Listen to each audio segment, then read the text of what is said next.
aksyon, dumating na sa bansa ang American Idol runner-up na si David Archuleta para sa kanyang Grand Fans Day bukas. Ano kaya ang reaksyon niya sa mga balitang nalilig sila ni Charisse? Jeff Fernando, ikwento mo. Hindi magkamayaw ang fans ng dumating sa bansa ang American Idol Season 7 first runner-up na si David Archuleta bandang alas 3 ng hapon. Balik Pilipinas si Archuleta para i-promote ang kanyang bagong album sa malaking fans day na magaganap bukas sa SM Sky Dome. The new album, The Other Side of Down, I'm promoting that. It just came out last month, and so I'm looking forward to doing some promo here in the Philippines. Hindi naman niya naiwasan ang mga tanong na mayroon na raw namamagitan sa kanila ng kaibigang si Charisse.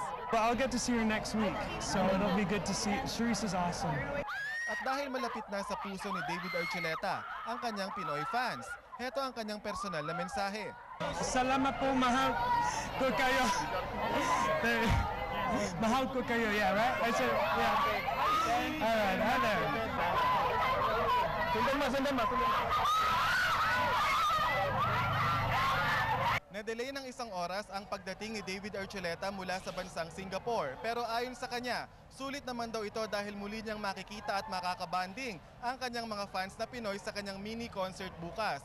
Ako po si Jeff Fernando, News 5.